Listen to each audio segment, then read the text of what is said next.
Mulak itu membawa sepertinya membawa hal yang baru kan yang simak di FB-nya Bapak seperti gamo kan. Gamo, kok bukan agama, kok bisa gama gitu. Warih mulak itu. Di Bali kalau saya amati bedek-bedek kalau orang gini itu dibilang nak Bali itu nak mulak itu. Nah, orang itu perlu menarik seperti yang kita bahas nih Pak Kentan. Kenapa warih mulak itu? Oke, saya akan mulai dulu ya sebelum ini orang bicara ya. Padahal yang berjuang pertama kali dia itu. Oh, Kentan. Yang mendirikan warih mulak itu nih siapa? Saya. Oh, bagus. Jadi mereka berjuang. Berdirinya kapan? Kapan ya? 2020 deh kayaknya, 2 tahun dah. Oh, 2 tahun. Jadi kenapa gini? Kalau dia udah berjuang udah lama sekali. Jadi dari tahun berapa itu? Lawan 2015 propaganda sampradaya 2015 bayangin tuh. Saya 2020 baru mulai karena baru tahu itu aja. Oke, jadi apa itu warih mulak itu? Nah, karena banyak stigma negatif yang disudutkan kepada ajaran Gamo Bali. Sebentar saya jelasin Gamo Bali itu. Jadi orang mulak itu dicap bodoh, ya. Padahal mulak itu buat kami adalah satu satu konsep ya, boleh katakan filsafat tinggi ya. Misalkan begini nih, mulak itu dijawab sama orang tua kita, ada alasan-alasannya. Pertama, karena mungkin dia tidak tahu, terus tidak mau berkata yang bukan. Orang kita ngomong yang orang tua yang orang tua gitu, yang ngomongin misalkan kan ini sejarah kata anak mulak itu ini kan dari tua kita yang kan, ketika anaknya bertanya kenapa gini mulak itu gitu ya. Mulak itu. Kan bisa orang tuanya karena tidak tahu, tetapi tidak mau mengatakan yang salah. Makanya dia bilang mulak itu. Itu satu. Kedua, bisa saja orang tuanya tahu, tetapi tahu anaknya belum mampu untuk itu. Bisa menerima itu, makanya dibilang mulak itu. Nah, dua nih. Yang ketiga adalah ketika orang belajar agama, ilmu agama ya, ilmu spiritual tingkat tinggi, nanti akan ketemunya juga begitu adanya mulak itu. Ya, itu sebenarnya. Tapi kan perbedaannya paham nak mulak itu selama ini tidak mau menjelaskan. Tidak. Yang saya jawab yang pertama sekarang. Kenapa? Yang pertama adalah orang tua yang memang tidak tahu, tidak mau berspekulasi atau mengadain jawaban yang salah kepada mereka, yang dibilang mulak itu. Itu penting juga kayak saya nih. Dulu saya tanya sama ibu saya, ini apa nih Bu? Ini untuk apa? Nah, mulak itu jalanin gitu. Karena saya orangnya pengen tahu, maka saya belajar. Dan belajar tidak satu orang dua orang, saya literatur, tanya A, B, C, D. Bukan orang manja, ya. Saya pengen tahu. Akhirnya jadi tahu. Oh, ini sebenarnya gitu. Itu ya. Jadi mulak itu buat saya motivasi, vitamin buat saya untuk saya pengen tahu. Memacu saya untuk pengen tahu. Tapi itu kan bagi Bapak, bagi orang lain di Bali nak mulak itu, artinya mereka berhenti cari tahu. Sebentar. Gimana itu? Sebentar. Makanya saya bilang orang yang berhenti itu kan kebanyakan memang orang yang pengen nggak mau belajar tapi pengen tahu. Nggak mau belajar, tapi pengen tahu, pengen disuapin doang kan itu masalahnya. Kemudian ditambah lagi didoktrin oleh pihak-pihak sampradaya atau siapapun yang nggak suka dengan kita, lalu dicaplah bodoh mulak itu. Kan itu ternyata. Jadi pertama saya udah jawab ya. Kemudian yang kedua nih, orang tua udah tahu, tetapi anaknya belum mampu untuk menerima itu, ya kan? Maka dijawab mulak itu. Dikasih tahu orang tuanya, anaknya bukan. Ini anaknya nanya nih, apa ini A misalkan, bapaknya udah tahu, tapi bapaknya menganggap kalau anaknya dijelasin ini belum cukup. Misalnya anaknya masih SD itu belum cukup untuk dikasih tahu, makanya biar cepat dijawab mulak itu. Kemudian yang ketiga, ketika kita udah belajar ilmu agama, spiritual dan sebagainya, itu nantinya puncaknya akan mulak itu. Nggak bisa lagi. Bagaimana kita bisa membuka misteri Tuhan, misteri kehidupan? Nggak ada bisa. Pak katanya udah belajar nih. Berarti Pak menemukan tetap nak mulak itu. Tetap saja mulak itu. Misalnya gimana? Saya bisa menemukan Tuhan itu siapa sih? Bagaimana saya bisa bertemu Tuhan? Kalau ada yang aku bertemu Tuhan, bohong dia tuh. Kalau sama, kamu mampu ketemu Tuhan, apa bedanya pencipta sama yang diciptakan? Jadi make sense dong, logis itu. Ini yang karena dari dulu direndahkan Muluk itu, maka kami jengah nih. Jengah positif nih. Kita akan lawan mereka. Gitu. Jadi itulah dasar kami kenapa membuat Warih Muluk itu. Warih itu kan semacam pewaris ya. Kan anak kan mewaris. Pewaris ajaran Bali, Gamo Bali. Sekarang saya ngomong Gamo Bali sekarang nih, ya. Apa itu Gamo Bali? Sebenarnya saya tambahin Muluk itu. Pak mungkin bisa nambahkan, Pak. Tambahin Muluk itunya. Saya sebenarnya belum jelas. plong nih soal tentang Muluk itu. Muluk itu memang seperti itu. Memang bahasa Indonesia kan memang seperti itu. Mohon di mic-nya, Pak. Pas. Muluk itu tuh artinya memang seperti itu. Oke. Ini artinya prinsip yang jelas bahwa memang seperti itu. Artinya jangan sembarangan merubah hal-hal yang sudah diwariskan. Ngerti maksudnya? Karena di balik Muluk itu ada tattoo, ada susila, ada acara di dalamnya. Jadi ajaran Bali sudah komplit, lengkap. Nah, makanya ada kerangka dasarnya. Kerangka dasar agama Hindu, tattoo, susila, upacara. Oke. Itulah yang namakan memang seperti itu. Tidak ada yang akan berubah. Contoh aksara. Siapa yang bisa bikin aksara sekarang? Bisa bikin aksara? Profesor sekarang? Bisa apa enggak? Muluk itu aksara itu tidak bisa dirubah. Artinya jangan sembarangan merubah hal-hal yang sudah diwariskan. Memang seperti itu. Itu loh. Tapi kan kalau kita baca sejarah, kalau Tiang baca sejarah lah, banyak sekali dari dulu itu kan hal-hal yang berubah, Pak. Misalnya. Itu dari pandangan yang tidak mengerti. Nah, kasih dulu dia ngomong, kasih cerita, jawab silakan. Saya belum plong, jujur saya belum plong, belum mengerti maksud. Silakan. Nak Warih Muluk itu ini sudut pandangnya seperti apa sih gitu? Sudut pandang yang nanya kan berubah. Ya. Dari dulu berubah.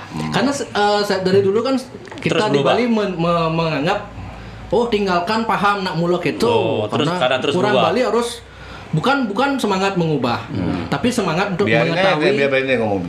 Mengetahui misalnya kenapa kita harus membuat penjor itu. Nak Muluk itu. Berarti orang anak-anaknya nggak mau tahu. Sehingga teruslah Nak Muluk itu jadinya generasinya nggak ada yang tahu kenapa harus membuat penjor, padahal ada yang menjelaskan ini loh makna penjornya gitu kan. Artinya poin Muluk itu bukan berarti tidak ada penjelasannya. Bukan tidak ada penjelasannya. Poinnya adalah jangan merubah sembarangan hal yang sudah diwariskan. Memang seperti itu. Karena di dalamnya ada tattoo, susila, upacara. Oke. Yang Anda anggap Muluk itu ada tattoo, susila, upacara di sana di dalamnya. Jadi jangan sembarangan merubah. Memang seperti itu adanya. Contoh misalnya, sekarang kan banyak ribut-ribut masalah malah sampradaya asing.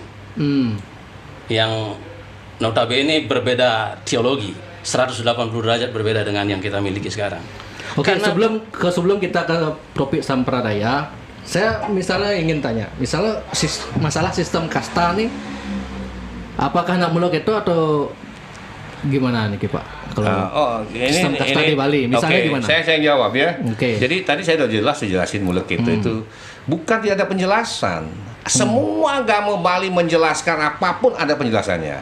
Tetapi konteksnya tadi saya udah bilang bahwa satu, karena orang tuanya nggak tahu, jelas ya.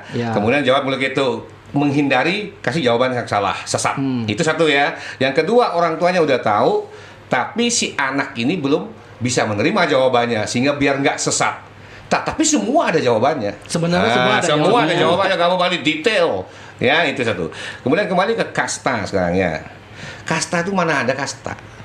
Siapa yang membuat sistemik agama itu? Berarti kasta itu bukan masalah agama. Di mana ada agama? Posisi Warih Nak Muluk itu dalam persoalan kasta di Bali ini bagaimana? Posisinya jelas, di agama tidak ada kasta. Tidak ada yang ngomong kasta kitab suci. Kasta kan bahasa Portugis itu kan sosial itu. Nah itu kan contohnya gini lah, kita di masyarakat. Kenapa orang Bali ini Pak, misalkan kenapa orang Bali beda, ada kasta-kasta gini. Nak Muluk itu. Nak Muluk itu. Oke. Kan nggak dirubah. Oke, sekarang saya mau tanya, di mana yang nggak ada kasta? Sekarang camat sama bupati sama nggak? Beda. Kasta nggak? Kalau Kasta itu artinya pembeda namanya. membedakan sesuai dengan Castle gitu loh. Dinding pemisah Dinding artinya. pemisah. Nah, Kasta. tapi kenapa Gitu. di Bali masih ada sistem kasta? Karena apa ruginya? Sekarang nih, dulu mungkin iya ya. Dulu kasta ini dikasih privilege, dikasih benefit, nggak ngayah, nggak apa yang Triwangsa itu, Ya. yang sudah mungkin jadi bahan apa namanya itu di paling bawah ya. Excuse me, mana ada kasta? Saya tanya sekarang. Kamu disuruh apa sama Cokode? Disuruh datang terus menyembah gitu? Berarti Sama ada kalau bagus. memang tidak ada kasta, Kenapa berarti harus dihembuskan itu? Itu pertanyaan saya sekarang malah. Ini saya curiga nih. Ini gaya-gaya sampradaya ini. Iya dong. Gitu loh. Enggak, saya hanya ingin menciptakan Iya, dialektika, itu dialektika loh. dari podcast ini. gitu, Pak. Jangan ngomong Jangan kasta. ngomong kasta di Karena agama. Bali itu. Kasta itu bahasa Portugis biar dia tahu. Betul Portugis Cash emang. gitu. Artinya dinding pemisah, tembok pemisah. Kalau di sini kita ada warna deh. Betul, warna. Ya, Tapi warna. kan sistem warna itu diterapkan seolah-olah seperti kasta di Bali. Memang zaman kerajaan kan Ya memang memang harus warna. begitu. Warna itu tugas dan kewajiban. Ya. Kalau namanya ya anak agung ya jelas sebagai pemimpin zaman dulu. Kan jabatan. Jabatan itu. Masa itu, kamu deh. berani sama bupati? Dan sekarang kan yang menjadi pemimpinnya kan gubernur. deh. Nah, eranya gitu. Udah, Kesimpulannya Sebentar. Eranya gini. Ini masalah zaman dulu Dibawa ke sini sekarang. yang sudah hilang. Kemudian mau jelek-jelekin kamu Bali. Excuse me. Kami akan lawan sampai kapanpun. Maksudnya begini. Konteks saya itu begini. Konteksnya Pak. apa namanya? coba? Saya ingin mengetahui lebih detail Iya. gimana sih sebenarnya Waring Bulog itu. Memang gitu. memang Katanya tadi saya melihat Memang ada seperti paradoks itu. di satu sisi. Oh jangan sembarangan mengubah. Nah, misalnya kalau kita sistem kasta kan sudah berubah sekarang. Itu deh. Yang namanya yang dirubah itu kan agama. Agama, deh. hakikat. Maksud konteks Iya, dari konteksnya Waring Bulog itu ini agama. konteks agama. Susila upacara, bukan Di luar, kasta. Iya. bukan di luar konteks agama. Bukan, itu mah Oke, oke, hembus-hembusan Jadi sampradaya. tujuan kita membentuk Waring Bulog itu Oke, tujuannya adalah untuk mengembalikan Kan? tatwa, acara dan susila yang ada. Ya, ya. Gitu loh. Inilah- Biar ada oke. apa namanya? Sekarang kan banyak filosofi filsafat dari luar. Masuk. Masuk. Dan Ganti-gantilah ini, iya, itu, jadi biar nggak sembarangan orang-orang masukkan pemahaman mereka ke sini. Jadi sekarang ini kan di sana kan banyak kasta tuh. Oke. Banyak apa namanya sampradaya, banyak sekte Iya. di India. Dalit ada. Jadi jangan pemahaman agama Anda yang di sana dibawa ke sini untuk mengintervensi agama yang sudah ada di Hindu. sini. Iya. Itu. Dengan alasan Hindu. Nah, itu Ya, itu Eropa punya Siap, politik itu. Oke, jadi sampai di sana saya paham lah. dikendalikan Artinya- apa namanya itu agamanya di sistematik Iya. gitu. Berarti konteks dari Waring Bulog itu ini adalah dari konteks agama. Jelas. Bukan Masalahnya agama, kan di bukan agama. Bentar dulu kita. Masalah yang umum dulu. Ya. Yang umum kan kita sebut agama lah. Ya, oke. Nah, berarti di masalahnya di masyarakat sekarang kan di luar konteks agama pun tetap kalau orang tidak bisa menjelaskan nak muluk itu gitu. Karena kamu kan human. You are Ya. human. Oke, Sifat dasar manusia adalah searching, pengen tahu. betul. Kenapa tidak gunakan kamu itu untuk belajar? Kenapa kamu gunakan itu untuk malas, kemudian menjadi bodoh, kemudian menjadi fitnah? Why? Itu pertanyaan saya sama masyarakat yang begitu. Itu kebalikan dari konsep nak muluk itu berarti Itu saya selama tanya ini tuh. karena Kalau frame pengen di tahu, otak orang Bali itu sudah ditanamkan makanya bahwa nak muluk itu tuh, belajar. belajar gitu. Berarti Waring itu Bulog juga itu juga positif negatif. Kalau misalkan dibawa ke positif, jatuh hutangin perjalanan tua tekat be, kan bisa jadi. Namanya ketika mati terus atma kita, roh kita ke atas ditanya IQ-mu berapa? Kan enggak. Seberapa besar kamu telah berbuat kebaikan, seberapa besar kamu telah berbuat keburukan, kan itu yang ditanya. Iya. Jadi ilmu agama tidak bisa ditentukan oleh gelar akademik. Saya kasih tahu ya sekali lagi, ya tidak bisa, karena itu akan sangat ditentukan oleh kebersihan jiwanya, keimanannya, Oke. Udah, paham ya? Berarti itu. Warih Muluk itu menentang orang-orang di Bali, tokoh-tokoh politik agama yang mengatakan bahwa upacara di Bali terlalu ribet, perlu disederhanakan. Gitu. Tidak seperti Gimana? itu. Bisa ya, bisa enggak. Karena memang kita ada beberapa ya yang memang dibuat-buat besar, padahal tidak harus besar. Misalnya ngaben, itu loh ya. penyor, kan gitu kan? Penyor kan hal biasa. Yang paling ini kan ngaben kremasi. Ya. Oke. Jadi itu nanti kita bicarakan khusus ya. Kalau sekarang adalah masalah tujuan Muluk itu tuh. Jadi menyadarkan orang Bali, Bali mengenali dulu agamanya. Karena mereka nggak kenal. Kamu nanya aja, agama Bali apa sih? Dia nggak tahu padahal dia sering melakukan. Kan itu. Sekarang saya jelasin kamu ya. Karena pokoknya orang Bali kan nggak mau tahu beda agama dengan gamo, yang penting sudah melaksanakan kan. Katanya orang Bali agama tindakan, agama apa kabar. Nah, makanya kan tadi kamu tanya, Erwin tanya, gamo itu apa sih? Padahal kamu udah melakukan setiap hari. Mungkin ada bedanya agama. Kenapa Pak begitu getol menulis gamo? Gamo begini, ceritanya begini. Dulu tahun 59 ya. Sebelum 59 nama agama kita itu Gamo Bali. Gamo Tirta dasar. Dulu namanya Gamo. Kamu lahir tahun Itu berapa? tertulis di apa? Sebentar, kamu tahun berapa lahir? Saya 91. Pantes. Saya aja 67 lahir taunya udah Hindu. Hah? Taunya Hindu tuh. Iya. Padahal kamu kalau baca literatur itu pertama Gamo Tirta namanya. Gamo Bali ya. Gamo Bali namanya Gamo Tirta ya. Nah, kemudian karena dianggap bahwa Gamo Bali ini adalah aliran kepercayaan, bukan agama, ya, maka tetua kita mengusulkan untuk menjadi agama. Maka diambillah. Gama itu aliran kepercayaan gitu? Dianggap. Padahal lebih komplit kita punya. Sebab apa? Sebab pemerintahan zaman Bung Karno, waktu itu Kementerian Agama Republik Indonesia, memahami konsep agama itu seperti konsep agama Abrahamik, Samawi. Jewish, Yahudi, kemudian Kristen, Katolik, kemudian Islam. Konsep agamanya begini. Jadi harus ada Tuhan yang disembah, kemudian harus ada nabi, harus tempat ibadah, umat dan lain-lain. Itu konsep agama. Harus ada kitab suci. Menurut mereka, konsep definisi agama menurut agama Samawi, Abrahamik ya. Nah, karena ini kita tahu kan, misalkan kita punya mantra. Yang pakai puja itu, yang sembunyi-sembunyi pakai benda-benda itu. Nah itu kan Weda itu. Kan tidak ada yang mengkodifikasikan. Padahal itu Weda. Nah mereka sudah punya yang Hindu itu, Catur Weda Samhita, yang disistematik oleh indolog Barat. Jadi Catur Weda Samhita, kemudian di bawahnya ada kitab Brahmana, arahnya Kaupanisad, kemudian golongan Sruti, kemudian Smerti, dan turunannya banyak.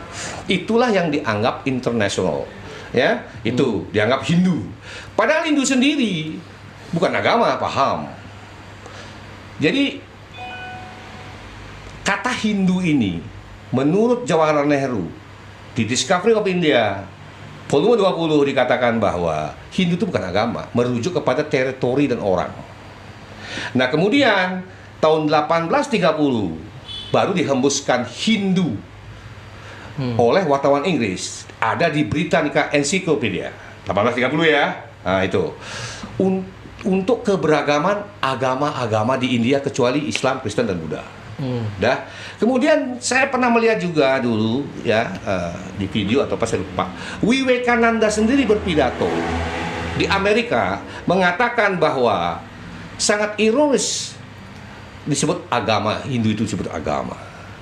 Lebih bagus dia lebih cenderung ke Vedantis, agama Weda, karena sifatnya sanatan dharma. Dah, nah itu.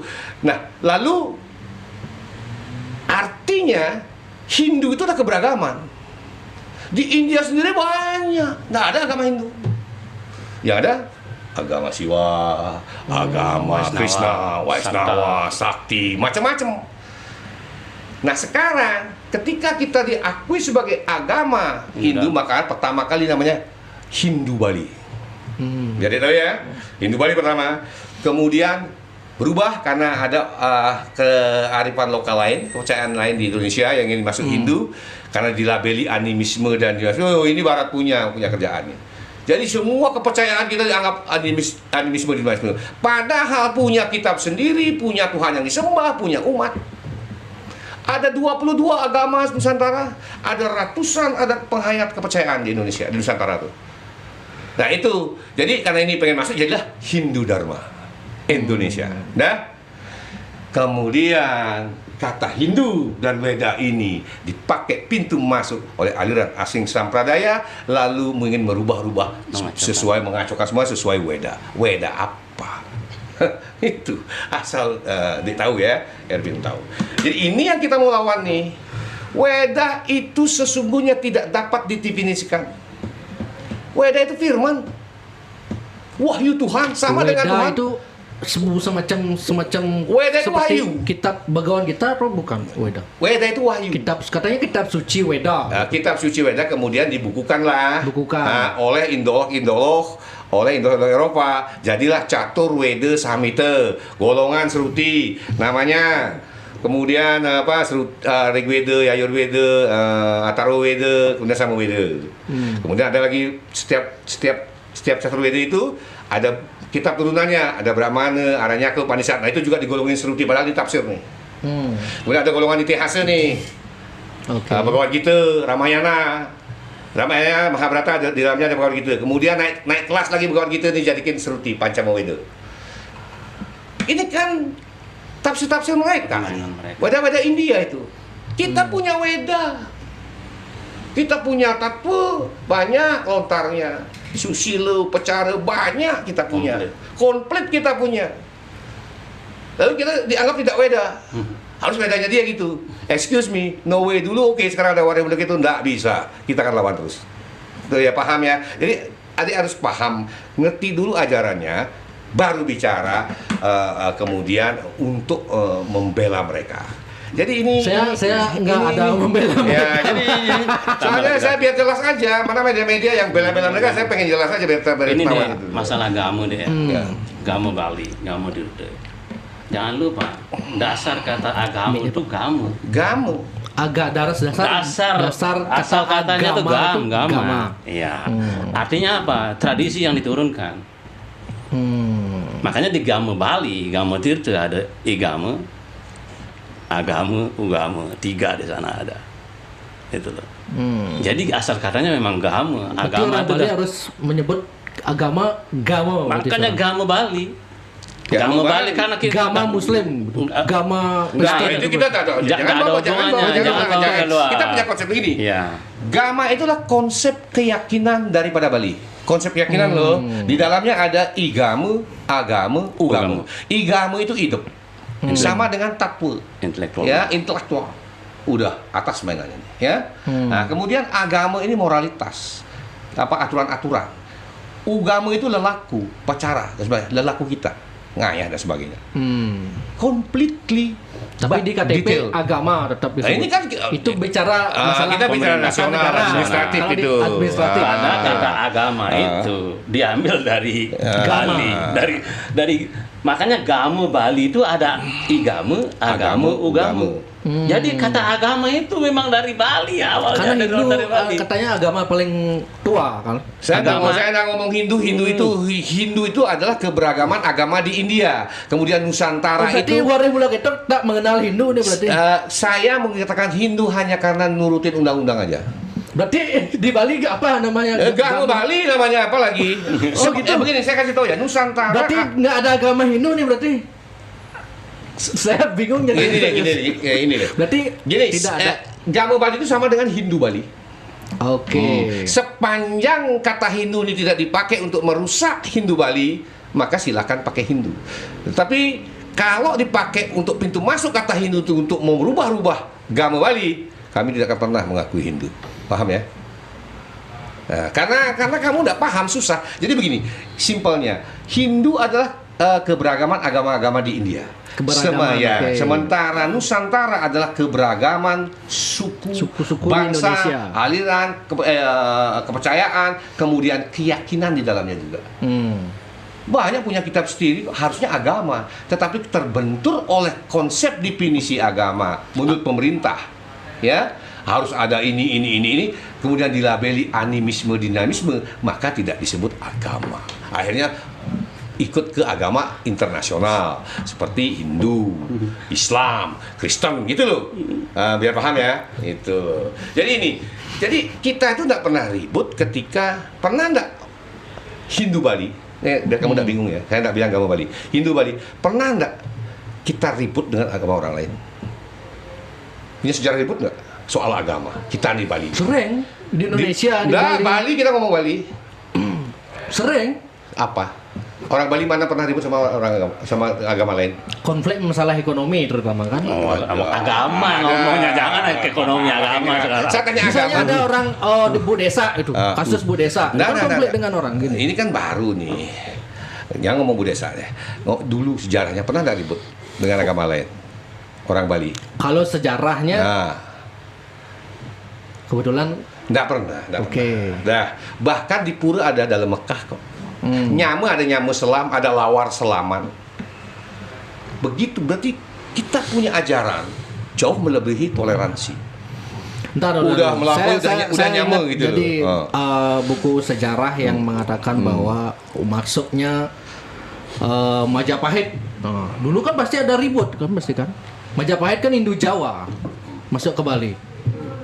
Pasti kan ada ribut-ribut. Gimana Hindu Jawanya? Sama tanya tuh. Hindu Jawanya gimana? Bukan orang Bali yang dari Jawa itu kan Majapahit. Gitu Pak maksudnya. Oh, yang dari Jawa datang. Ya. Terus mau bawa Hindu Jawa gitu. Pasti kan ada konflik di sana. Dulu ya. Kalau Itu kita kan kita jangan tapi faktanya kan nggak ada. Nggak ada. Kamu jangan ngomong menduga-duga.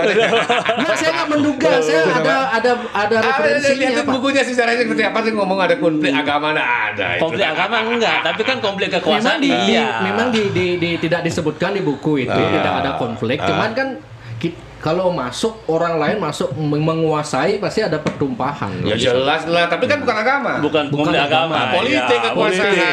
Jadi konteks politik. Ya, politik kekuasaan. Biasa itu loh. Di Bali, biar dia tahu, dari zaman batu sampai sekarang nggak pernah berubah agamanya. Konsep pemujaannya nggak pernah berubah deh. Itu loh. Dari zaman dulu sampai dari zaman batu sampai zaman sekarang nggak pernah berubah. Konsep pemujaan yang seperti apa maksudnya? Ya itu konsepnya kan istilahnya Purusha Berdana sekarang. Nah kalau dia ngaben nanti apa namanya yang diupacari paling terakhir Purusha Berdana itu lanang istri namanya. Udah dari zaman dulu namanya Celakontong. Lugeng Luwe.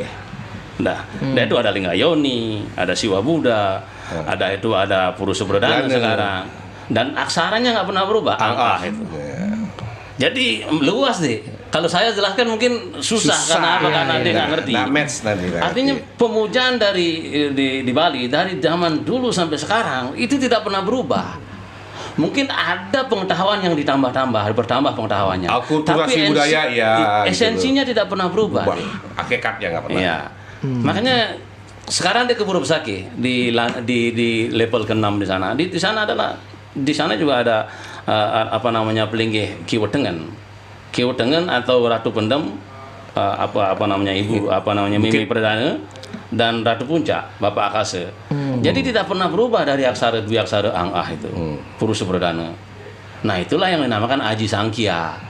Adik mungkin susah saya jelaskan karena jadi yang gampang-gampang aja. Dia kan punya pura nih. Iya. Pertima nih pura udah ada. Berapa ada pertima? Pasti 2 jumlahnya. Purusha Berdana. Di seluruh Bali ada lebih dari 2. Purusha Berdana. Gitu loh. Jadi itulah Celakontong Lugeng 2, itulah Purusha Berdana, itulah Siwa Buddha, itulah aksaranya angah. Iya, itu makanya kalau kita terlalu berat kan mungkin yang menonton juga nggak paham. Tapi yang simpel aja ya. Makanya begini deh. Disederhanakan saja. Wali Mulek itu kan awalnya dicap sebagai orang bodohan. Anak belok gitu, anak bodoh. Jadi kenapa kita mengangkat itu? Bukan karena mempertahankan kebodohan, bukan mempertahankan kebodohan, tapi untuk mengangkat bahwa di balik Mulek itu hebat itu. Ada di sana ada aksara, di sana ada mantra, di sana ada tatu, di sana ada susila.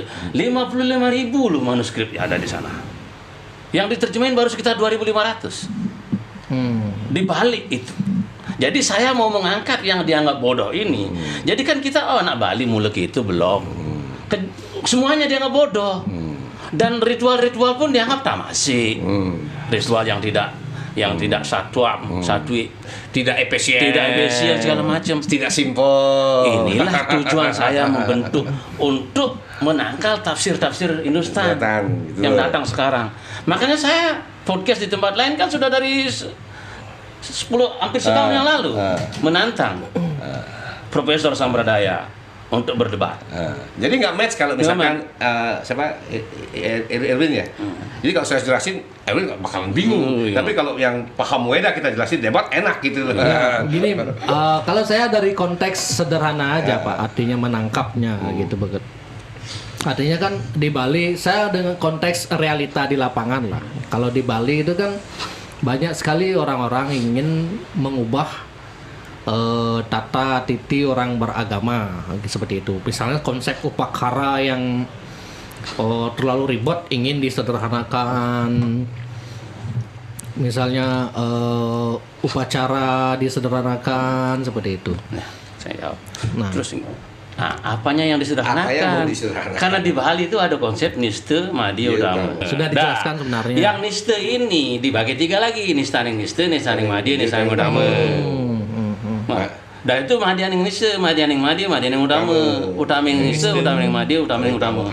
Jadi apanya yang disederhanakan? Sebenarnya semua sudah ada. Sudah kan gitu. ada. Tinggal ini kan masalah gengsi. Misalnya pernikahan.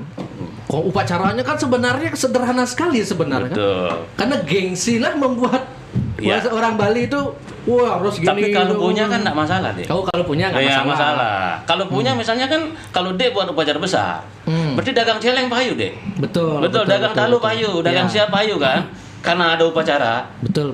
Misalnya Raja Ubud melaksanakan ngaben, habis 100 miliar. Ya. Wajar karena raja. Kenapa? Itu raja. Punya uang. Di samping itu dengan upacara ini akan ada perputaran ekonomi di dalamnya. Di samping perputaran ekonomi ada pelestarian di sana. Kenapa saya sebut pelestarian? Karena Banten yang ribet ini di sana ada berbagai macam tumbuh-tumbuhan. Jadi setiap upacara itu harus melestarikan tumbuh-tumbuhan yang dipakai sebagai bahan upacara. Susah gitu. Binatang yang susah. Binatang juga isi sungai harus ada. Kenapa harus ada isi sungai? Biar dilestarikan sungainya. Oke. Pelestarian alam. Saya pernah mendengar kata begini Pak, mendengar di YouTube ya. Saya menyimak Dharma Wacana dari seorang tokoh agama. Saya sebut aja namanya Pak Gede Pramo lah. Gede Pramo. Dia bilang, kitab-kitab suci ini, buku-buku agama ini usianya ribuan tahun. Hindu sekian tahun, nih Islam gitu. Jadi perlu disesuaikan dengan zaman sekarang, itu katanya. Gimana menurut Warehula gitu? Gini, kitab suci pure murni ya. Yang murni nih dari Tuhan nih, Sruti namanya, Sruti ya. Kalau di Bali itu, kalau di Weda, Sruti namanya. Ya. Tuhan kalau udah ngeluarin kalimatnya sampai dunia kiamat juga berlaku. Yang terjadi adalah kontaminasi. Jadi kalimat Tuhan itu, wahyu Tuhan itu ditambah-tambahin. Tafsirnya menurut menurut aliran D, A, B, C, D gitu loh. Makanya kalau belajar kitab suci harus diuji dulu kitab suci ini. Kalau kami mengujinya satu, itu ada 3 macam ujian ya. Yang pertama, apakah kalimat Tuhan, wahyu Tuhan ini mengandung kasih? Karena Tuhan Maha Pengasih dan Penyayang. Itu pertama tuh. Yang kedua, apakah ayat atau sloka ini menggunakan disesuai dengan logika? Karena pakai wiweke, ya. Manusia dikasih logika loh, wiweke. Walaupun semua tidak bisa dilogikakan. Yang ketiga, apakah bermanfaat diterapkan bagi orang banyak? Itu. Kalau itu sudah kemudian dibandingkan dengan kitab-kitab yang lain match dia, maka ini benar bahwa ini adalah wahyu Tuhan. Tapi kalau ini berbeda, maka kita tidak pakai itu. Karena banyak kontemplasi. Bayangin sudah ribuan tahun. Pasti ada, misalkan kayak Mahabharata. Aslinya 8.000 sloka. Mahabharata itu. Hari ini yang beredar 120.000 sloka. Dari mana? Lagi 112 sloka Mahabharata. Jadi ada penambahan dan sebagainya. Belum lagi itu kita purana sesuai dengan alirannya. Belum lagi Bhagavad Gita ada 44 versi, bahkan di Kashmir sloka Bhagavad Gita itu jumlahnya 745. Padahal rata-rata 740. Nah, apalagi si Prabhupada punya Bhagavad Gita. Wih, semua diganti. Krishna jadi Tuhan. Nah, itu ya. Jadi belum lagi Kalisantara Upanishad, banyak versinya, versi Krishna, ISKCON apalagi. Macam-macam gitu. Jadi membaca kitab suci itu harus harus benar-benar kita pure dari hati yang bersih. Makanya mantra kalau bukan kitab suci adalah Om Anobadah Ketawayantu Wiswatah. Artinya apa? Semoga pikiran baik datang dari segala penjuru, sehingga kita tidak menafsirkan sesuai kepentingan. Wah, ini memang harus berat ini kalau saya terangkan ini. Iya, berat. Karena ada juga yang mendebat itu, Pak. Dosen saya misalnya dulu di Undiksa ada mendebat. Semoga pikiran baik datang dari segala penjuru. Pantesan manusia sekarang bertengkar karena pikiran baiknya datang dari segala penjuru, dari dirinya sendiri nggak pernah datang. Makanya sampai besok pun kita nggak selesai debat itu. Jadi banyak ya. Jadi kalau agama dibenarkan sampai dunia kiamat nggak selesai. Makanya saya bilang agama itu kan tafsir. Betul. Tafsir. Nah, setiap daerah punya tafsir sendiri. Makanya sanatan dharma, makanya sifat daripada Weda itu kan sanatan dharma. Kemana dia seperti air dia. Kemana dia seperti penampungnya. Kalau gelas penampungnya seperti gelas dia. Kalau botol seperti botol. Nah, begitu juga Weda ini. Wahai Tuhan itu kemana ke Indonesia, ke Bali, lain-lain. Nah, ini tafsir nih. Kebenarannya di sini. Jangan dong tafsir kamu jauh-jauh dari India lu bawa sini, lu mau ngusah-ngusah ini. Nah, ini masalahnya. Itu yang dilawan. Itu yang dilawan.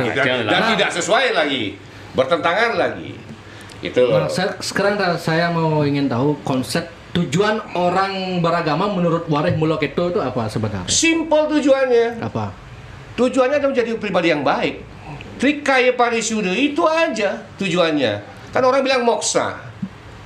Kalau udah Trikaya Parisuddha ningkat lagi mau moksa itu sebenarnya artinya begini. Saat hidup pun kamu bisa moksa loh. Moksatem jagadita yace iti dharma. Orang dipahami sekarang adalah moksa menyatu dengan Tuhan karena meditasi, karena yoga, karena apa dan sebagainya kan gitu ya. Nah, orang makanya di Bali itu ada tapa brata yoga samadhi. Ketika orang udah tapa brata yoganya lulus baru samadhi. Artinya dia selesai dulu jadi manusia, baru samadhi. Baru ketemu yang namanya energi Tuhan. Kan gitu. Nah, ini moksa juga kalau matinya moksa. Tapi moksa saat hidup pun bisa dicapai. Karena arti daripada moksatam jagatita menurut kami ini artinya melepaskan diri dari kebahagiaan dunia dengan cara dharma. Karena kebahagiaan dunia adalah menipu. Kebahagiaan dunia menipu. Kenapa begitu, Pak? Oh, kita main. Jadi kalau kamu melekat sama kebahagiaan dunia, kamu tidak akan pernah bisa lepas dari moksa. Sebab kamu diri kamu tuh roh. Jadi moksa itu kan melepaskan semua. Ngaben melepaskan Pancamahabhuta. Kemudian Ngeroras melepaskan Pancetanmatra, Pancabudi kami ini. Kemudian terakhir dilepati melepaskan Triguna, Satwika Raja Setamasa, menyatu Manunggaling, Dado Sang Yang Tuduh. Kan itu melepaskan semua. Jadi kita ini roh sebenarnya. Tapi jangan lupa baru kita roh, terus kita melarang ini itu lupa kita ke WC tiap pagi. Kan itu yang terjadi hari ini tuh. Maksudnya melepaskan keterikatan dunia ya, kan itu bukan berarti kita lepasin enggak. Buang artinya dalam suka dan duka itu biasa. Dapat untung biasa aja. Rugi biasa. Itu yang namanya lepas dari kedekatan. Biasanya kan dapat untung ketawa orang. Dan dapat rugi sedih dia. Itu makna sebenarnya. Yang lucunya gini, lamun bisa cuma Erwin yang ada bon bangki aja bon bumi patuh perasaannya lepas itu. Kita yang kewane ilmu kebenarannya Pak Tawang. Jadi ngomongnya kebenaran ngomong wede. Enggak, maksudnya begini. Masalah kalau yang saya tahu ya Pak Ngai. Orang-orang yang pindah agama atau pindah aliran agama itu karena tujuan mereka beragama itu menurut mereka kan kedamaian. Kenapa kamu ikut aliran ini? Ya di damai. Dresta Bali saya nggak menemukan kedamaian, riuh semua, upakara gini, sembahyang ke pura, masaksa pura basakeh. Tidak menemukan saya kedamaian. Makanya saya memilih aliran ini. Fine. Gimana menurut Really fine. Betara sing tendeh-tendeh kan dalam manusia guna nyembah enggak pernah. Kita malah lebih setuju mereka pindah daripada ngerecokin agama Bali. Satu-satunya agama, ini agama ya, di dunia yang tidak pernah misi mencari umat adalah agama Bali. Tidak pernah apa, Pak? Punya misi mencari umat. Mencari umat. Bahkan orang mau masuk agama Bali ditanya dulu benar-benar. Benar nih, benar kamu nih, benar kamu nih, benar. Baru. Karena nggak punya kita misi, agen-agen misalnya saya punya kita. Agama paling bebas. Coba cingak len nak melasti, ya. Len melasti tanya.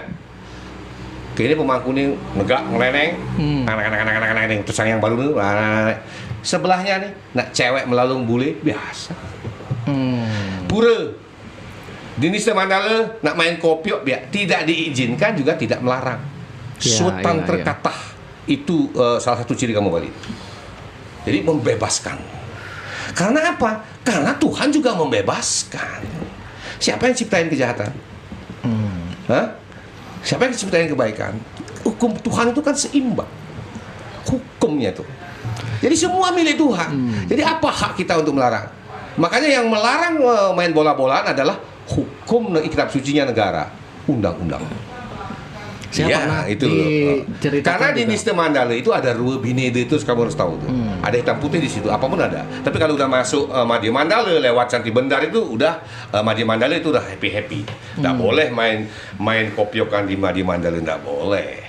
Karena udah melewati pur sebenarnya. Nah, teman saya dari orang umat kepercayaan lain juga mengatakan begini, Pak. Win, agamamu ini terlalu ruwet, terlalu berkutat di bidang upacara, kurang ke dalam gitu. Kurang ke dalam, ke dalamnya itu kurang gitu. Dia agama spiritualnya beda antara menurut dia, itu menurut teman saya ya. Agamanya apa? Agamanya apa? Saya nggak sebut, di luar Indo lah. Dia pendukun spiritual orangnya. Nah, jadi dia suka meditasi gitu. Nah, dia mengatakan orang Bali itu terlalu sibuk berupakara, bla bla bla. Spiritualnya tidak ada, nonsen, kosong. Gitu. Padahal spiritual ini yang penting kan sebenarnya gitu. Nah, orang luar kan orang Bali ribet upacara, bahkan orang luar pun menganggap orang Bali itu agamanya ribet. Terus kalau orang Bali misalnya sudah sembahyang dia meditasi, tahu nggak dia? Mungkin ya tahu.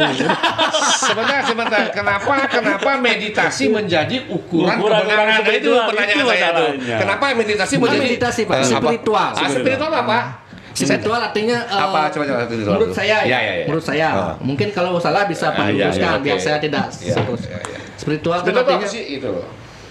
Artinya kita memahami kedamaian dalam diri, memahami diri sendiri. Nah, caranya apa? Memahami diri sendiri dengan meditasi ya benar. Makanya di agama Bali tapunya tadi saya sudah jelaskan, tapu berarti yoga semadi. Selesai dulu jadi manusia baru kamu semadi. Sekarang kamu kacau pikiran kamu, utang banyak, kamu kaya nih, sebentar kaya nih, kemudian ceweknya lari nih, atau tak cocok keluarga. Cari pelarian mana? Meditasi. Dalam kondisi kekacauan diri kamu nih, meditasi kamu. Yang kamu temukan ya energi Tuhan palsu aja pasti kamu temukan. Jin. So itu. Karena energi ini banyak loh. Jangan salah. Dan kasih sayangmu yang tercipta di otak kamu itu hanya pada kelompok kamu saja. Tak mungkin keluar. Sekarang kamu ngomongin meditasi adalah spiritual. Apa yang kamu bisa berikan sama dunia? Saya mau tanya nih. Apa yang terjadi di dunia ini kalau semua orang bermeditasi? Can you imagine? Bukan seperti itu gini ya Pak, analoginya Pak. Maksud saya begini.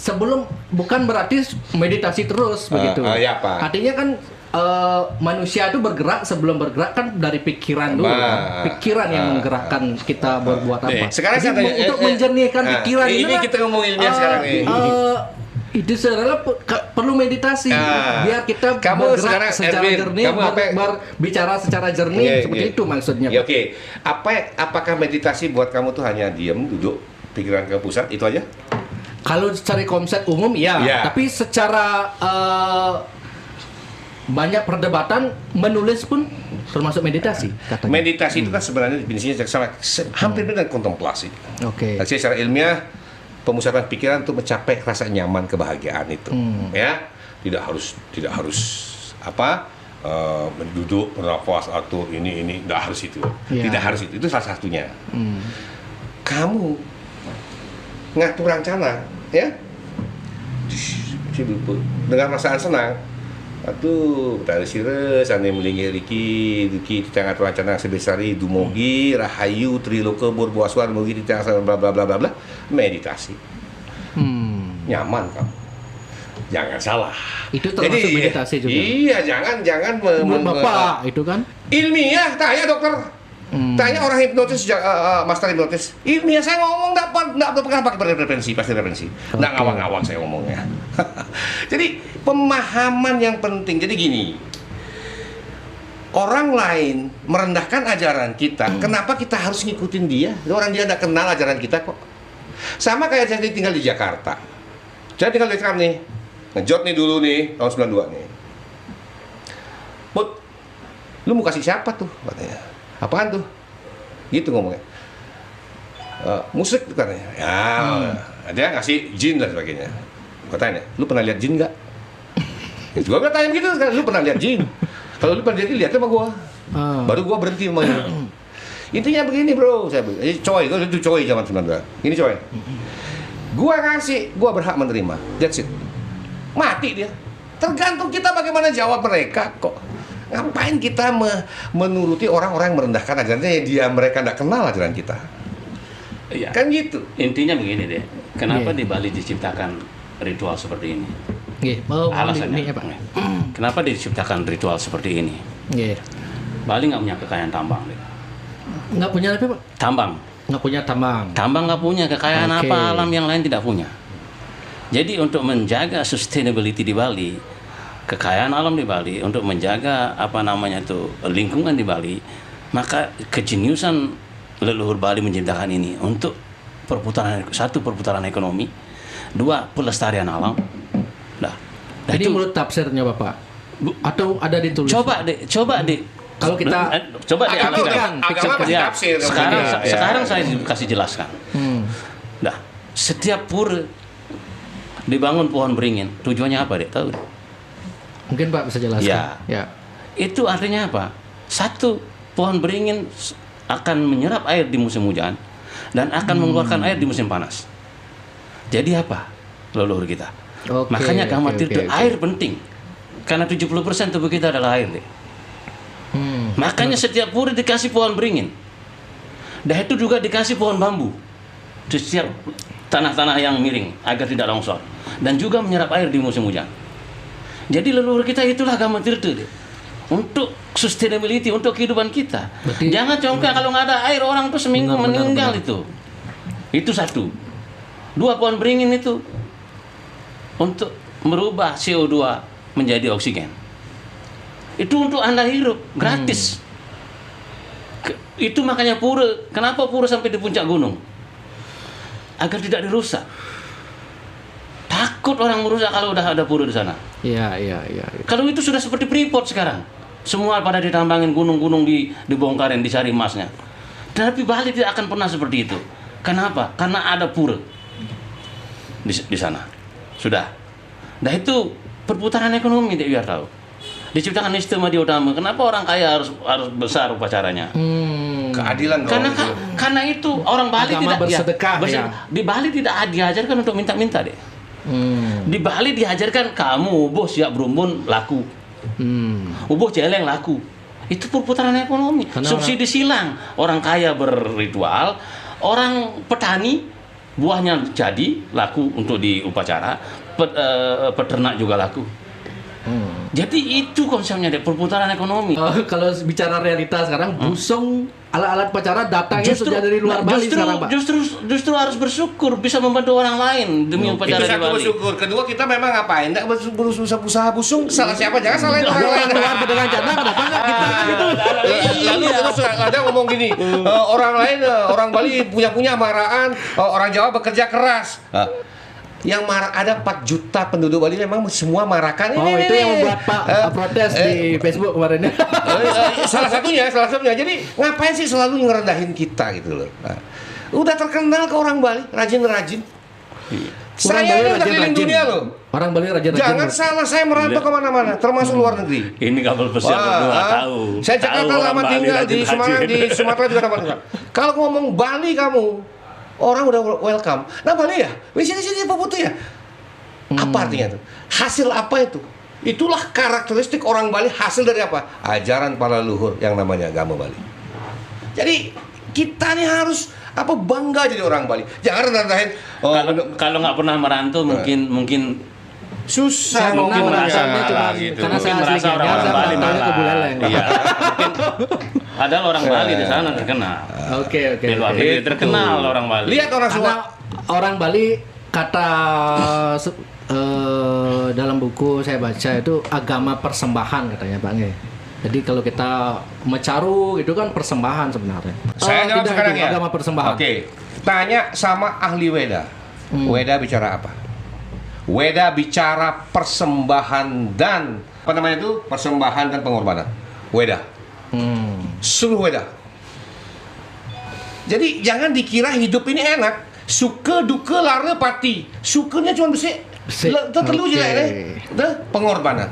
Itu baca Rigveda 3294. Di situ disebutkan Ilaspad, tempat Tuhan kami tundukkan engkau di tengah-tengah bumi. Apa artinya? Tempat Tuhan di tengah-tengah bumi sebagai upacara persembahan. Baca tuh Rigveda 3294. Ya. Di situ suka seperti yang tadi saya bilang. Tengah-tengah bumi mana? Indonesia negara Katulistiwa. Tengah-tengah ada? Oke. Indonesia tengah-tengah ya. Oke. Nusantara dari Sabang sampai Merauke, tengah-tengah Bali enggak? Ayo. Iya. Bali. Oke. Bali berarti tempat Tuhan. Tempat persembahan. Itu satu. Kemudian yang kedua, Pura Besakih di tengah-tengah Pulau Bali apa enggak? Coba lihat ya Pulau Bali, coba lihat. Kalau Gianyar di tempat coba kampung lihat, saya baru di tengah. coba terlihat Pulau Bali pasti. Gunungnya kan di tengah itu. Gunung Ganggungnya kan tengah-tengah. Jangan Gak melihat secara gini. Lihat aja. Pusatnya dari titiknya. segi utara Jadi selatan. semua kitab suci di dunia bicara soal persembahan dan pengorbanan. Itu aja. Jadi itulah kamu dilahirkan untuk tahan atas dunia maya ini yang penuh dengan godaan. Itu. Jadi ngapain kita nanggapin orang-orang yang nggak Kan ada paham. selentingan begini Pak. Kemarin saya undang podcast Pak Wayan Setiawan yang pernah menjadi caleg Bobotoh dulu itu dia bilang, semua kan sampradaya pada waktunya. Alasan dia karena kalau kita sibuk beriadnya beragama, ajak Bali, itu kita akan di ekonomi Bali akan dikuasai oleh orang luar pendatang. Sehingga orang Bali akan mulai berpikir dan meninggalkan tradisi mereka. Begitu. Saya tanya dulu kacamata mana dia dulu? Kacamata ekonomi, Pak. Kacamata ekonomi dia ahli ekonomi apa enggak? Kan itu. Buktinya ribuan tahun upacara semakin gede aja saya lihat. Iya, artinya tetap semakin gede imbangi dulunya lah. enggak pernah ada tari rejang, sekarang rejang banyak pakai bagaimana? Oke. Itu bukti nyata ribuan tahun sudah ya. Jadi tidak usahlah kita ngomong yang aneh-aneh kalau enggak paham. Jadi hari ini orang banyak ngomong ekonomi enggak paham ekonomi. Banyak ngomong ngomong agama enggak paham agama, tanpa baca kitab suci, enggak pernah baca semua. Kan susah. Jadi kenapa sih jadi orang protes? Kenapa bisa jadi orang yang merendahkan hati dulu? Pelajarin dulu semuanya, baru ngomong, jangan menduga-duga. Jangan hanya karena pengen viral, terus membabi buta bela A, B, C, D. Kan lucu, ini dosanya gede sekali loh. Soalnya ngomong Bali loh. Lucunya kan dibilang ribet. Ribet apa? maturan kusake canang sih ngabu. Orang ribet. Bukan saya loh yang bilang, teman saya kan mengatakan. Nah, orang siapapun lain yang mengatakan ribet, dia sendiri dia tidak pernah bawa apa yang jelas. Kita selalu merendahkan diri kita. Ribut gini sebenarnya. Ini kan ada pengaruh ajaran asing.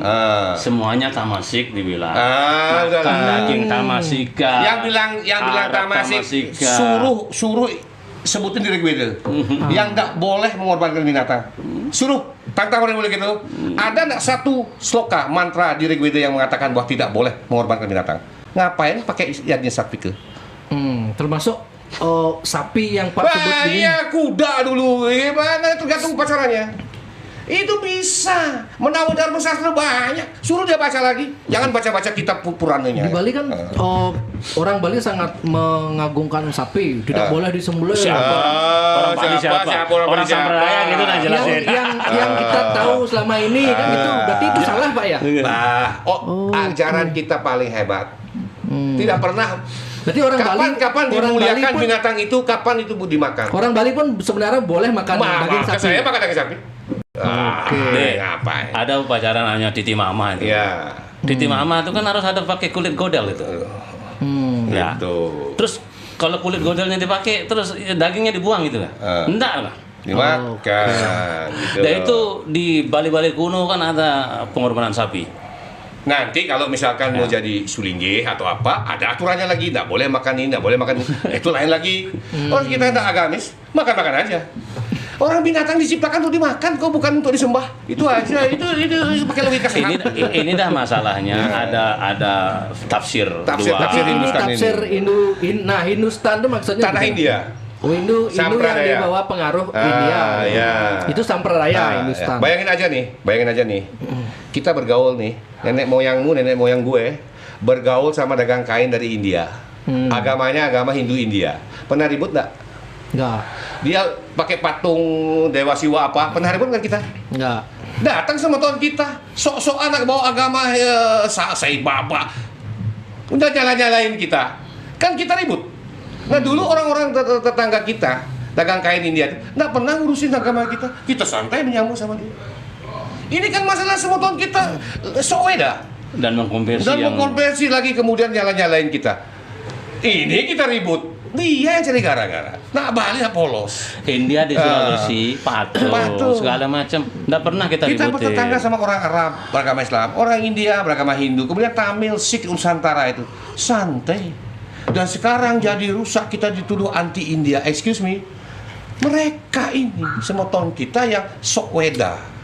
Itu bahwa ajaran-ajaran kitab Purana mereka, kitab-kitab mereka sendiri eksklusif. Iya, tafsir mereka. Makanya itu. kita dibentuk ini untuk menangkap tafsir mereka. Oke, satu yang paling parah tafsir yang di Bali ini apa? Hindustan. Semuanya parah sampradaya. Pokoknya yang sampradaya yang apakah asing. Masalah daging sapi itu bukan, atau masalah itu sebenarnya. Om atau ong atau semuanya. Agama atau agama. Intinya gini, Tuhannya udah dirubah itu aja. Itu esensi beragama. Siapa yang kita sembah? Biar bagus penjelasannya karena ini kan masih awam tentang sampradaya. Sampradaya itu sebenarnya aguron-guron mirip itu. Ya. Sampradaya dengan aguron-guron, perguruan, garis perguruan. Oh, garis perguruan. Iya, garis perguruan yang ada apa namanya itu tradisi juga di sana diturunkan. Ini sampradaya Hare Krishna. Itu manusia yang disembah. Misalnya seperti aliran Sai Baba. Sai Baba kan Sai Baba yang disembah sebagai Tuhan. Mantranya ada. Sai Baba. Buktinya ada.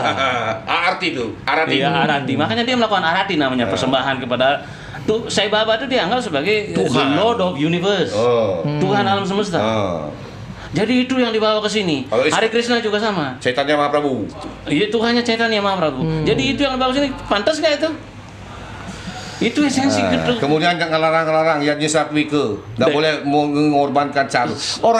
Orang caru itu jelas pelututnya jelas Weda-wedanya mengatakan bahwa mengorbankan bukan kita mengasih sesuatu apa namanya itu ya Tuhan makan daging apa tuh kerbau dan sebagainya, bukan, tetapi takwa kita, taat kita kepada perintah Tuhan itu sebenarnya satu tuh. Kemudian ada energi di situ karena Gama Bali konsepnya ke dalam keluar sama.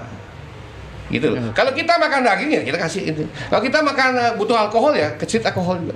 Jadi sama. Makanya penyembahan kita konsep kita suung ke dalam maka keluar pun suung, maka penyembahan kita ke suung melalui Purusa Perdana tadi. Nggak ada penyembahan badung, nggak ada mantra khusus kepada patung, kepada manusia, nggak ada di Bali.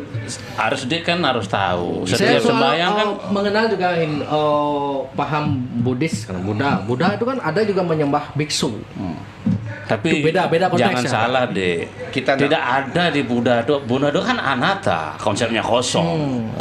Itu kan menghormati namanya. Kalau menyembah sebagai Bukan Tuhan tidak menyembah- ada. bukan menyembah sebagai Tuhan, Ya, tapi nggak menghormati ada. ya? Menghormati. Oke. Kita nggak Jadi- usah ngomong nyerempet lain Iya, deh. iya. Kalau mereka maka di Wari Mulia itu siapapun berani merendahkan ajaran agama Bali, agama apapun, kita akan siap, kita akan habisin mereka dengan kitabnya sendiri. Itu aja. Tapi hari ini tolong jangan dipancing-pancing kami untuk bicara agama lain. Siap, Karena kami siap. tidak ada urusan sama agama lainnya. Jadi kami sudah biasa dengan strategi propaganda Iya. itu. Urusan kami itu Urusan Wari kami Muluk itu itu hanya menangkal tafsir Hindustan sama Hindustan. Sampradaya itu aja. Ya. Karena apa? Karena dia kesini tuh membawa buku tafsir mereka. Contoh misalnya Tafsirnya sudah memasuki bidang apa saja, Pak? iya, contoh misalnya Hare Krishna. Hare Krishna. Hare Krishna kan ada kitabnya Srimad Bhagavatam, dan itu Bhagavad Gita versinya dia. Oke. Dan itu ada Brahma Samhita, ada Kalisantara. Itu kan namanya Gaudiya di sana. Gaudiya Vaisnava. Cabang dari Vaisnava. Ngerti? Ya, Vaisnava agama. Di sana ada Vaisnava agama namanya. Cabang dari Vaisnava namanya Gaudiya Vaisnava. Inilah Hare Krishna ini. Jadi dia membawa bukunya kitab tafsir mereka ke sini. Lalu menyalah-nyalahkan yang kita punya. Kita kan sudah punya, tatunya punya, susilanya punya, acaranya punya, lontarnya ada. Jadi jangan bawa tafsir lu ke sini untuk menyalahkan yang kita punya. Terus dia baca buku rekonstruksi Hindu katakan bahwa caru bangkai lah apa. Iya, dia bikin buku. Rong telu burung dara lah. Artinya jangan membawa tafsir aneh. Contoh misalnya, bolehkah tafsir Kristen bawa ke Hindu di Bali? Nah, Yesus nggak boleh kan? Itu perbedaan. Itu sama dengan mereka. Mereka membawa tafsir Gaudiya Vaisnava ke Bali. ke Bali yang jelas berbeda. Nah, Sama hanya Sai Baba. Sai Baba kan punya juga kitab-kitab bikinannya sendiri. Satyam, Siwam, Sundaram itu kitab apa namanya tuh kitab sejarah biografinya dia itu.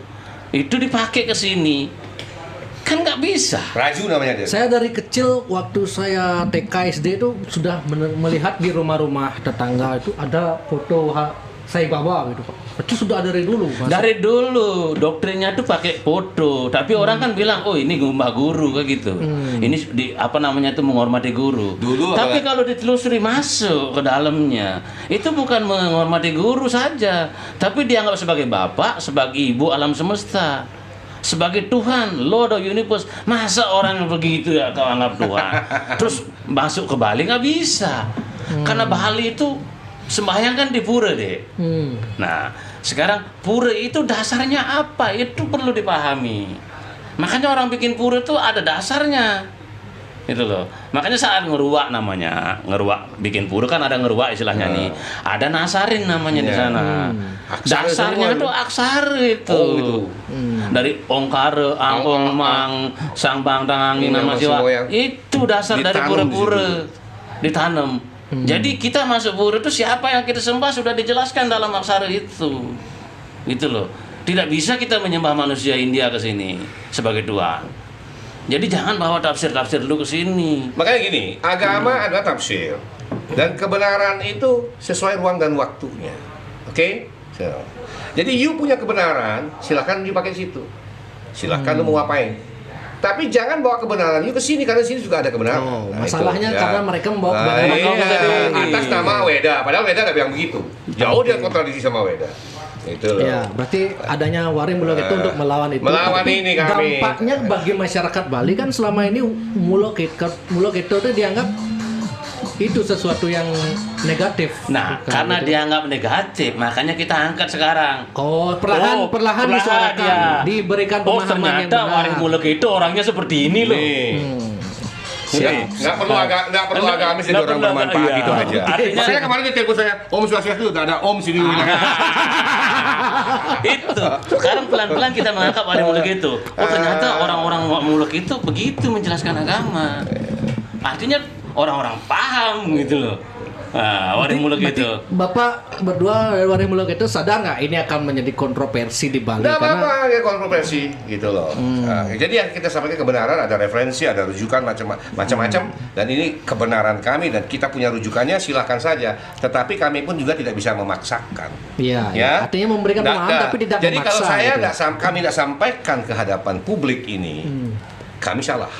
Karena apa yang ada dalam kitab suci, apa yang ada dalam statut-statut kita, inilah sebenarnya. Jadi bagaimana mungkin seseorang yang tahu kebenaran terus diam, walaupun kebenaran itu versi, ya kebenaran itu sifatnya subjektif, walaupun itu. Tetapi kami juga punya referensi. Ini loh ada di sini, ini loh begini, ini loh begini, kok begini? Gitu loh. Jadi dunia ini memang dipenuhi oleh orang-orang yang lebih banyak kitab suci mengatakan bukan tidak baik daripada yang baik kan begitu. Tetapi sebagai manusia kamu wajib mengatakan yang benar adalah benar, yang salah adalah salah. Kalau Tetapi di Bali- kamu tidak boleh masain gitu. Kalau pejabat di Bali ada nggak sudah terpapar begitu kerasnya paham Banyak. Hindustan? Banyak. Misalnya contoh Banyak. siapa? Loh, ya kan nggak boleh, itu sudah- kan pribadi tuh. Kan sudah pernah kesini orangnya. ya, itu loh. Oke. Wari Muluk itu Itu berdiri. berdiri untuk menangkal tafsir mereka. Tafsir mereka itu. Saya Ya. ada musuhan dengan Berarti banyak personalnya. Pak. Selain itu ada juga. Banyak. Banyak. Kita sama siapa Cok Krishna misalkan, Hari Krishna Iskon dulu. Udah pujari 8 tahun di India. Nah, kita debat terus, akhirnya sadar mungkin apa yang nyadarin. Sekarang jadi pejuang agama Bali sekarang. Kita rangkulan biasa. Dulu tiap hari saling caci di medsos. Kan itu. Artinya apa? Artinya kita tidak serang personal. Kami tahu bahwa kebebasan bertuhan itu hak individu. Betul. Ya, betul. makanya saya tidak setuju ada orang masuk Islam disebarkan, apalagi dijadikan saya berkata itu ini canang, ribet apa itu bukan agama itu. Oke. Kemudian saya juga tidak suka ada orang masuk Hindu diliatin Dharmika. Tidak setuju saya. Karena agama itu sifatnya private. Gitu loh. Asal jangan mengkonversi orang lain. Itu Jangan aja. mengkonversi orang. You misalkan, Melvin ya, tidak bertuhan pun saya akan jajak bertemu.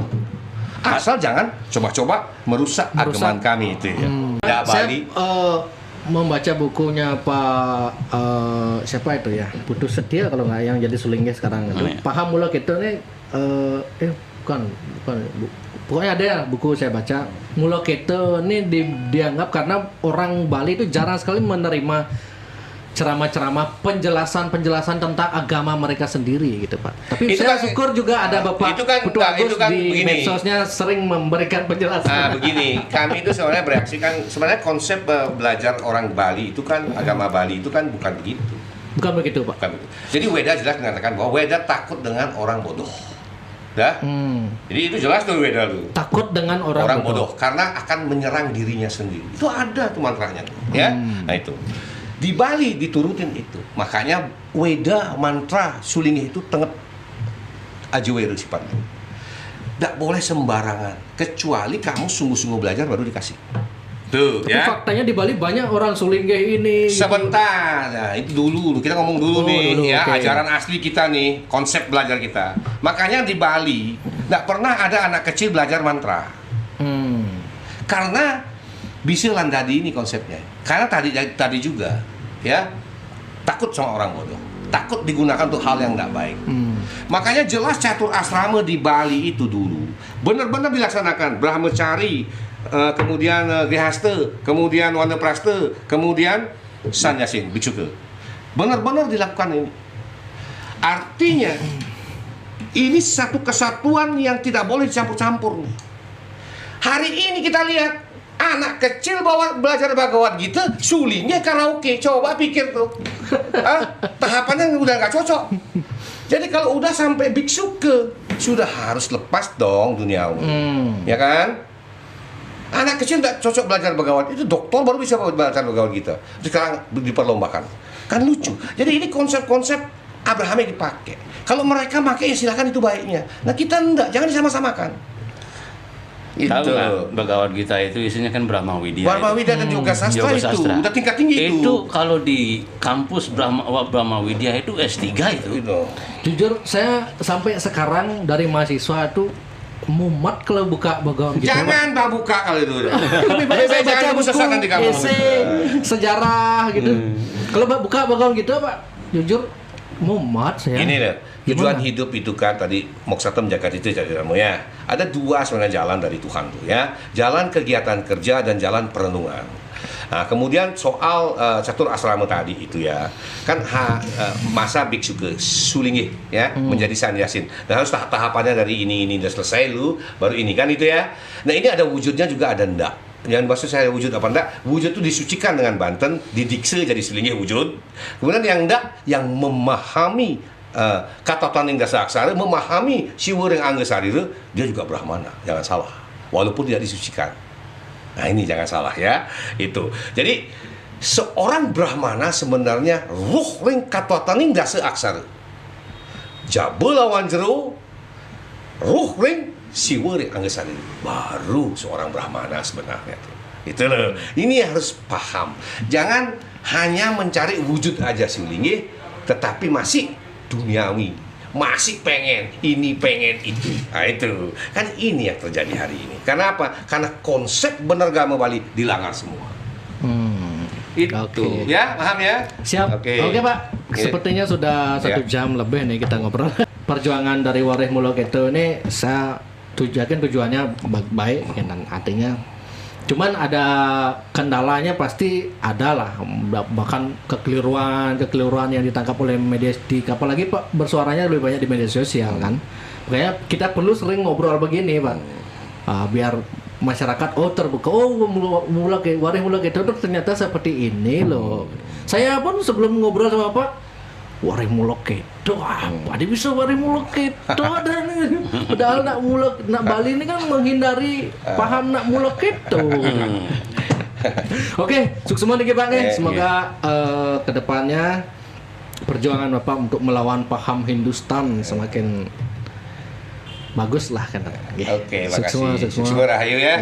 Semoga Pan Bingin, you punya Jagbalis Podcast jadi lebih profesional, kemudian lebih kepada edukasi yang benar ya.